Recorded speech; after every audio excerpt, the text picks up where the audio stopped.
We're back on Get Up, and in the midst of all of this NFL drama, we have breaking news this morning. We have Adam Schefter here with it. Schefty, what do we have?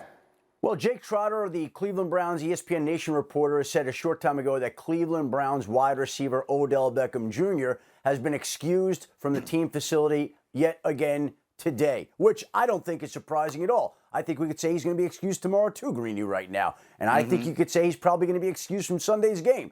But it is official. He's not there today for a second straight day. This situation continues to unfold in Cleveland with Odell Beckham Jr.'s future there in question right now. And the Browns and Odell Beckham Jr. trying to figure out the best way to move forward. But now it is official. He is not there again today. Okay, and I wish everyone could have seen it, because as he was saying that, Bart just about jumped out of his chair. Go. Yeah, I'm telling you, I'm going full Tropic Thunder. Now I'm about to be a distraction, because now you're hurting my ability to earn a living, right? And this is when you got to get the NFL, PA, and the lawyers, because if he hasn't done anything conduct detrimental, his father doing something that's not conduct detrimental is not something that he done. So I'm showing up to work like I'm supposed to, and you're not allowing me to earn a living. And you can say, well, he's going to get a paycheck. That's not enough.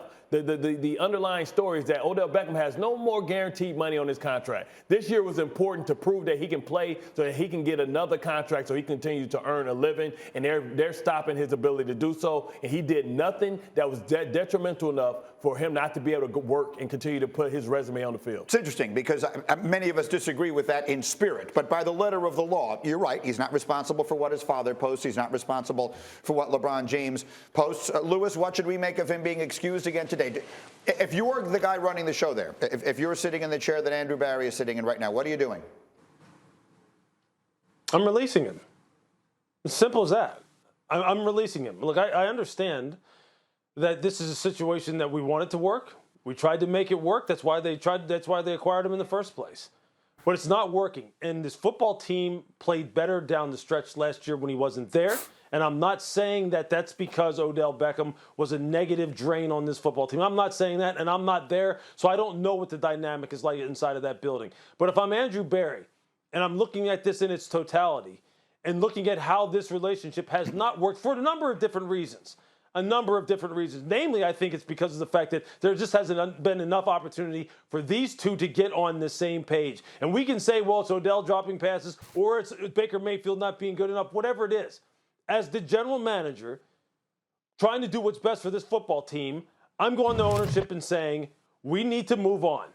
We need to go ahead and release him, let him go through waivers, see if someone picks up that contract, and if they don't, then he needs to pick his spot, and we just need to live with it, because it didn't work. And I'm not dragging this out where I'm excusing him one day, the next day, the next. Then what's the point?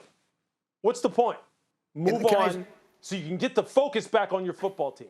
I get it. Can I ask one question with regard to that? And that is, if you're in that position, do you have some fear, and I'm not suggesting that this is what would happen, but that the Baltimore Ravens, a team in your division or someone like that, all of a sudden pick him up, and now here he is this year coming back and playing a role in beating you? Do you give any thought to that whatsoever as you ponder your options?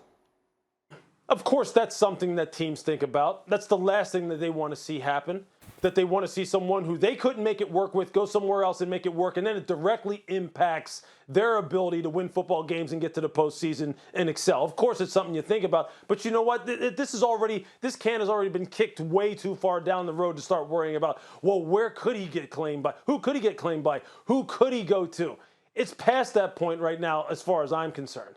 I just think the longer that these questions have to be asked every single day about whether or not he's going to be allowed to return to the facility and allowed to practice and play games again, the more of a negative drain it is on your football team.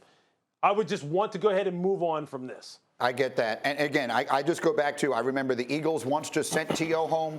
The Buccaneers once just sent Keyshawn home. They paid them, and they just made them sit in the house and said, you're not playing for anybody the rest of this year. And then, Bart, to your point, maybe they fight that out with the union and everything else. I haven't gotten D. Wood in yet. Let me hear from you, Damien. What do you think? Listen, you're the Cleveland Browns.